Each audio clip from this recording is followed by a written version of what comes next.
Hello, I wanted to go sit somewhere where I wouldn't have the glow of the sun so that I can be seen. And I wanted to speak about something that really rubbed me the wrong way.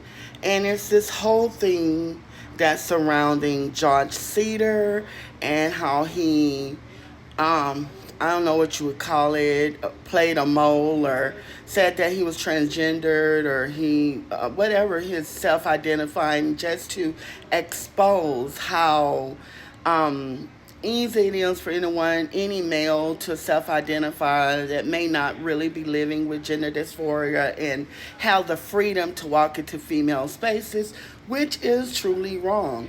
And with that being said, the reason I wanted to make this video is because I wanted to, me personally, in my opinion, I blame the extreme liberal Democrats for this. I blame people like Gavin Newsom and all those people that, advocate for self identifying. People do not have to see therapists, or they don't have to medically transition. They could just say, I'm a man, I'm a woman today, and they could just freely go into female spaces.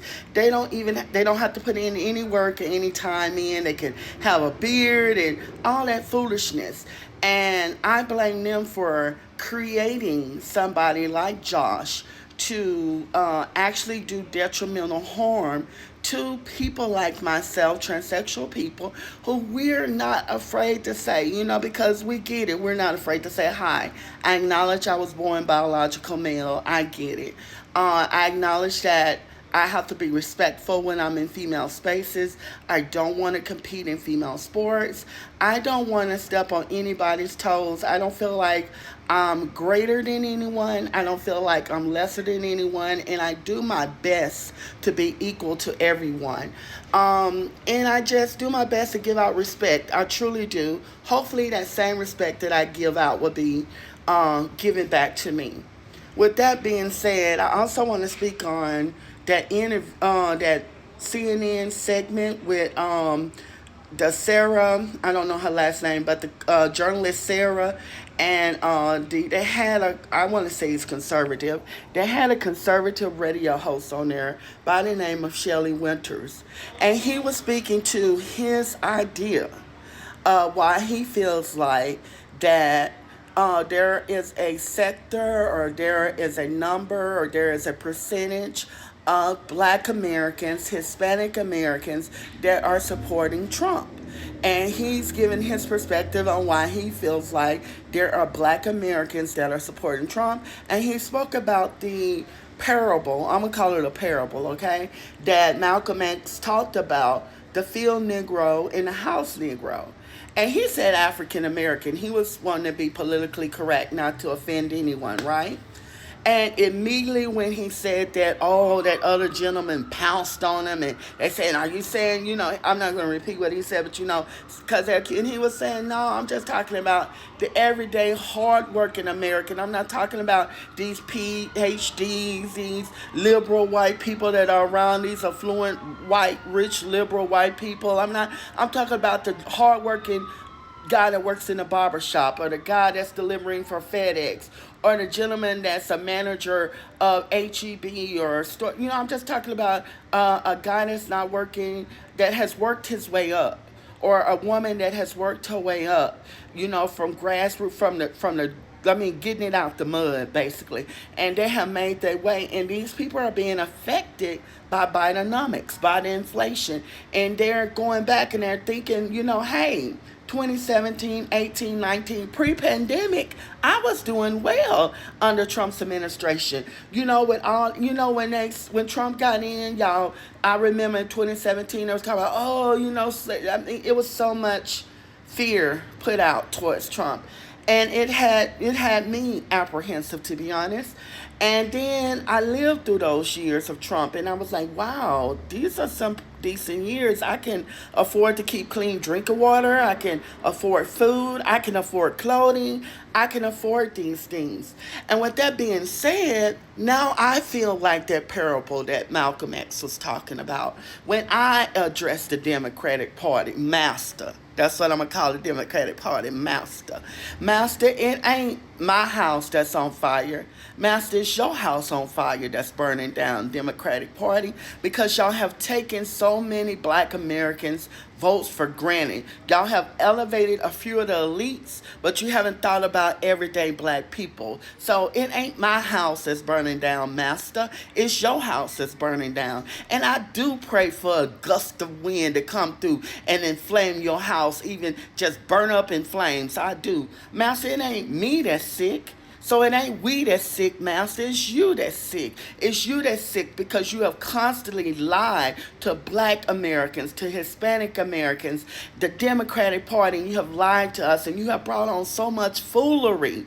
That's why Josh was able to do that, because of the foolery that y'all have engaged in. The foolery that you have made people just dislike me based on my gender dysphoria, and they don't want to even get to judge me by my character because they automatically see me as the enemy, because y'all are lying men and girls sports. Y'all are lying just men to wake up Monday and go into a woman's bathroom Monday evening. You Democratic Party, y'all have allowed this foolishness to happen in America. It is y'all fault that we have inflation. And instead of y'all listening to the people or caring about the people or even thinking about things that affect the people, not these billionaires. Y'all not even the working people's party anymore. It's more billionaires and multimillionaires supporting y'all. So y'all don't even care about the working class anymore.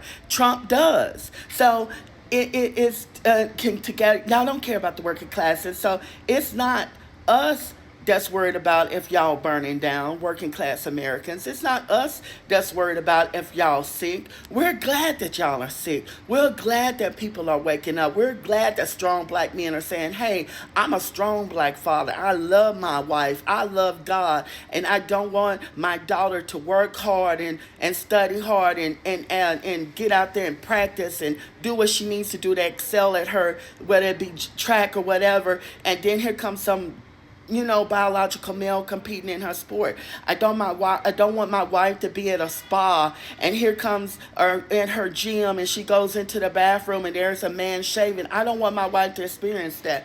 I want God to come back into the country. I want Americans to be proud. I'm proud that Hispanic men are standing up and they're saying the same thing.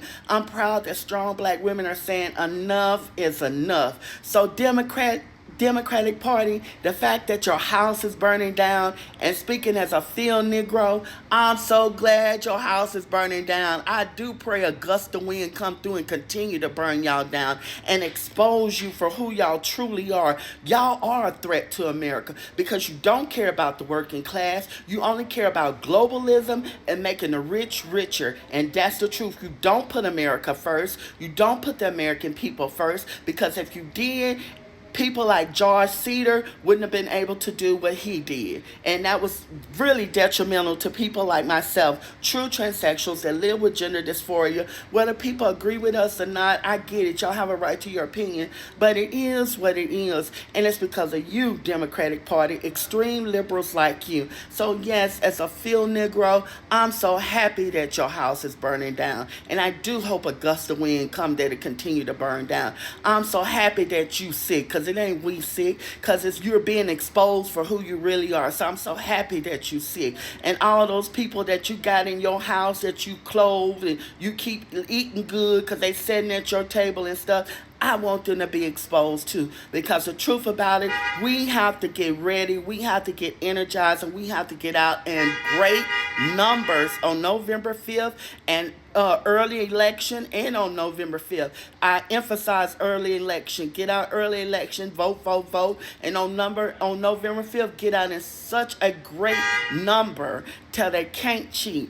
And God Almighty, it be God's will, we get President Donald J. Trump back into that Oval Office to keep America first, to make America great again. We need Trump Vance 2024 to save America. God bless.